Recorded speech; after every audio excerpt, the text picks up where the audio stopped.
선진국인데 경제가 제3세계 수준이라니 믿기시나요? 호주가 바로 그렇습니다. 표면적으로는 세계에서 두 번째로 부유한 국민들이 사는 나라처럼 보이지만 실제로는 땅을 파서 팔거나 서로에게 집을 비싼 값에 팔아넘기는 것 외에는 제대로 된 산업이 없는 거죠.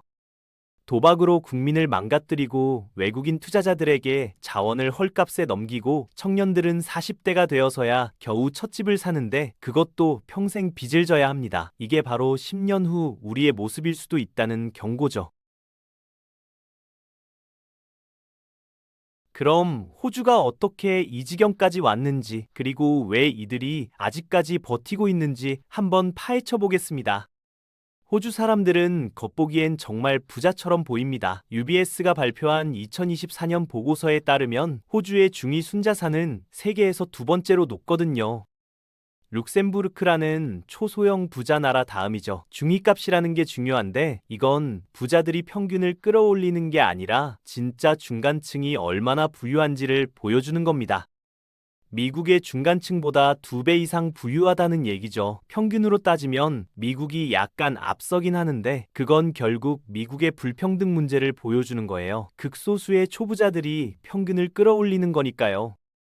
그런데 이 부의 실체를 들여다보면 문제가 보입니다. 호주 사람들이 부자가 된 방법은 크게 두 가지밖에 없어요. 땅속에서 자원을 파내서 파는 것, 아니면 서로에게 부동산을 비싼 값에 사고 파는 겁니다. 경제 복잡성 지수라는 게 있는데 이건 한 나라가 얼마나 다양하고 독특한 제품을 수출하는지를 측정하죠. 호주는 이 지수에서 고소득 국가 중 최하위입니다. 조사 대상 146개국 중 102위거든요. 우간다보다도 낮아요. 1950년대에는 30위권이었는데 지금은 거의 바닥이죠. 제조업도 없고 기술 개발도 없고 그냥 광물 캐서 팔고 양이나 소 기르는 게 전부입니다. 아이러니한 건 호주 정부가 실제로는 엄청난 과학 연구 성과를 냈다는 거예요. 태양광 패널의 핵심 기술도, 와이파이도, 현대 의료 장비도, 구글 맵스도 호주에서 개발됐습니다. 그런데 이런 기술들을 상업화할 투자자를 찾지 못했어요. 왜냐하면 투자자들은 안전하고 확실한 광산 개발에만 돈을 넣고 싶어 했으니까요. 결국 이 기술들은 전부 다른 나라로 넘어갔고 호주는 손에 쥔 게 없게 됐죠. 그렇게 투자 시장이 더욱 편향되면서 호주는 점점 더 자원 수출에만 의존하게 됐습니다. 오랫동안 호주 달러는 자원 가격과 거의 완벽하게 연동됐어요. 호주 투자자들은 원하든 원하지 않든 자원 투자자가 될 수밖에 없었던 거죠. 코로나 이후로 이 연결고리가 끊어지긴 했는데 그게 오히려 더 나쁜 신호일 수 있습니다. 호주가 스스로 파놓은 구덩이에서 빠져나오기가 거의 불가능해졌다는 뜻이거든요. 그것도 지금까지 누려온 부를 상당 부분 포기하지 않고서는요. 그런데 호주의 문제는 여기서 끝이 아닙니다. 도박 산업을 보면 정말 심각하죠. 미국에서 2018년에 규제가 풀린 이후로 온라인 도박 업체들이 수십억 달러를 쏟아부으며 시장 점유율 싸움을 벌이고 있는데 이들이 적자를 내면서도 계속 투자하는 이유가 바로 호주 때문입니다. 호주는 도박의 미래를 보여주는 곳이거든요. 그런데 그 미래가 정말 암울해요. 호주 정부 자체 조사에 따르면 호주 사람들은 매년 1인당 거의 1,000달러를 도박으로 잃습니다. 도박을 안 하는 사람들까지 포함한 수치니까 실제로 도박하는 사람들의 손실은 훨씬 더 크죠. 호주의 일반 술집에 가면 미니 카지노가 딸려 있습니다. 전자 포커 기계들이 줄지어 있고요. 스포츠 베팅은 일상이고 경마는 공휴일까지 있을 정도로 큰 전통이에요. 복권, 카지노, 스크래치 복권까지 더하면 정말 도박 천국이죠. 벤처 캐피털리스트들은 미국 시장에서 호주처럼만 하면 수조 달러를 벌 수 있다고 계산했습니다. 호주는 규제 리스크를 테스트하는 실험장이기도 하고요. 당연히 문제가 많습니다. 특히 젊은 남성들 사이에서 도박 중독이 심각하고 사기나 폭력 범죄도 늘었어요. 국민들도 도박이 너무 만연한 걸 싫어하는데 그럼에도 규제가 안 되죠. 왜냐하면 이 업체들이 엄청난 사람들을 고용하고 규제하면 일자리가 사라진다며 공포 마케팅을 하거든요. 호주는 규제에 아주 관대했고 도박 하나만으로 나라가 무너지진 않겠지만 이게 호주의 근본적인 문제를 보여주는 상징이에요. 아무도 이 균형을 깨고 싶어 하지 않는 거죠. 광산 산업도 마찬가지입니다. 자원을 수출하는 것 자체는 나쁘지 않아요. 문제는 그 수익이 호주 국민들에게 돌아가지 않는다는 겁니다. 광산 수익의 대부분은 외국 광산 회사들에게 지급됐거든요.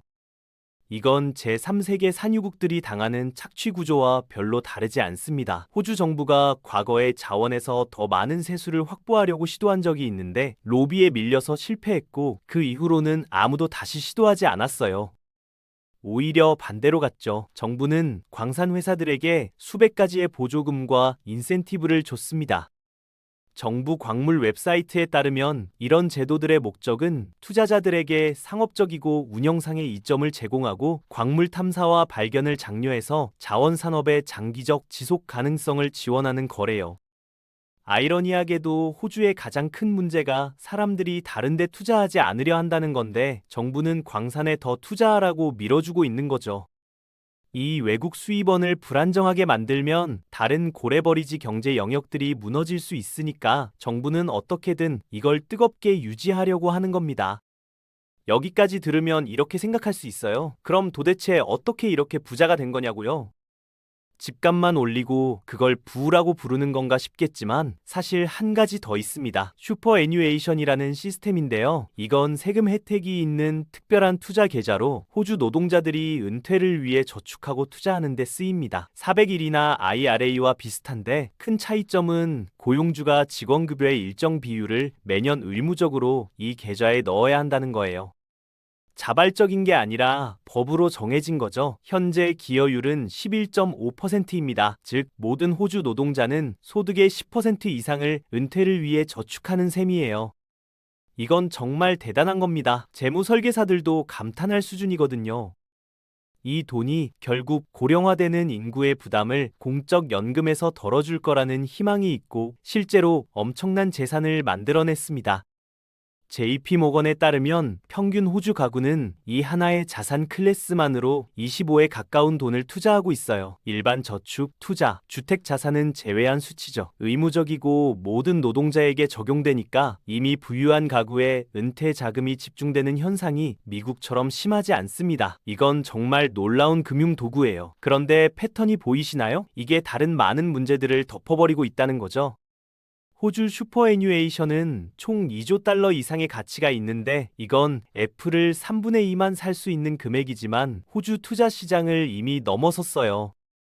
왜냐하면 호주 내에서는 투자 활동이 그렇게 활발하지 않으니까요. 그래서 이 은퇴 자금의 점점 더 많은 부분이 해외에 투자되고 있고 그 돈의 대부분은 미국 시장으로 흘러갑니다.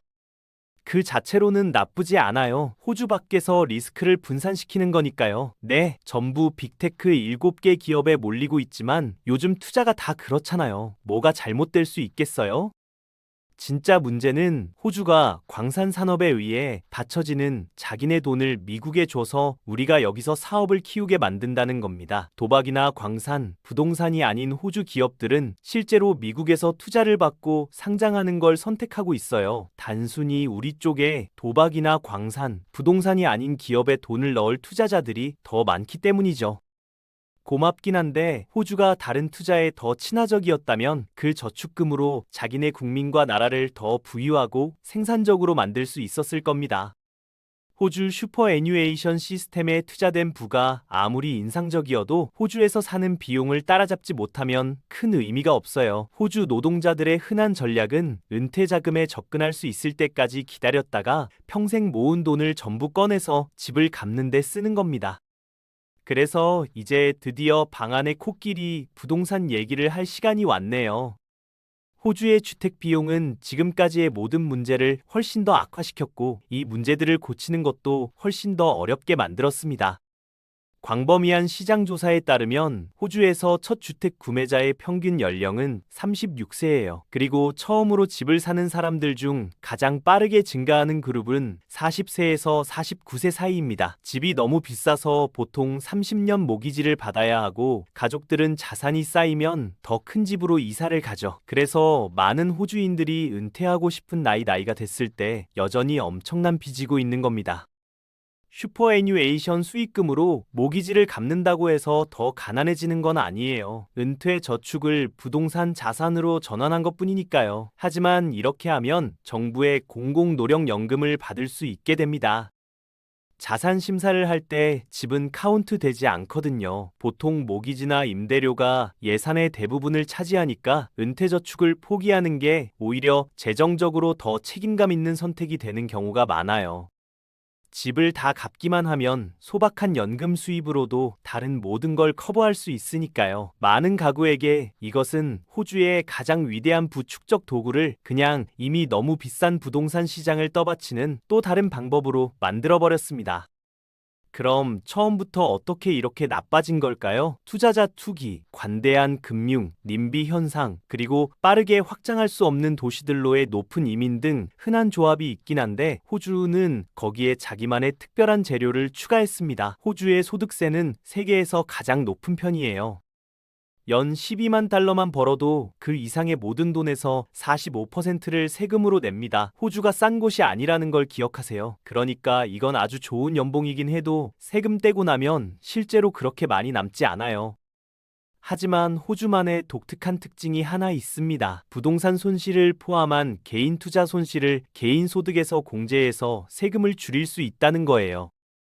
이게 실질적으로 호주의 모든 사람을 세금을 줄이기 위해 비용을 쌓을 수 있는 작은 사업체로 만들어버리는 거죠. 그리고 가능한 비용이 가장 많은 사업은 바로 부동산입니다. 이 세금 구조가 고소득자들이 감가상각 같은 장부상 손실을 이용해서 소득을 상쇄할 수 있는 부동산에 투자하도록 장려했고, 그렇게 높게 과세되는 근로소득을 훨씬 더 낮게 과세되는 자본 이득으로 바꾸는 거죠.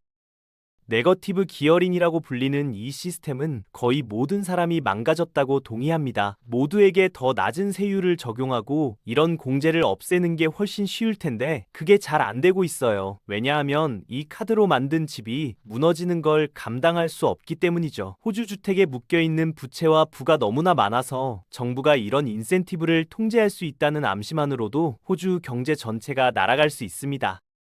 덜 명확한 다른 정책들에서도 똑같은 일이 일어나고 있어요. 호주로의 이민은 세계에서 가장 강렬한 수준이었고, 나라는 자기들이 하기 싫어하는 많은 일들을 할 저소득 이민자들과 또 자산시장에 뛰어들 고소득 이민자들에게 크게 의존하게 됐습니다. 고액 순자산가 이민을 전문으로 하는 법률 회사인 헨리 파트너스에 따르면 오늘날 호주 백만장자의 40% 이상이 호주에서 태어나지 않았어요. 물론 어떤 사람들은 거기 가서 부를 만들었지만 대부분은 그냥 이미 가지고 있던 부를 거기에 주차시킨 겁니다. 오늘날 세계의 모든 큰 이슈들에서 호주는 10년 후가 무엇을 의미할 수 있는지를 보여주는 미리보기예요. 그리고 아마 가장 큰 문제는 지금까지는 모든 걸 정상 궤도에 올려놓는데 성공했다는 거죠. 하지만 성공과 지연된 결과 사이에는 차이가 있습니다.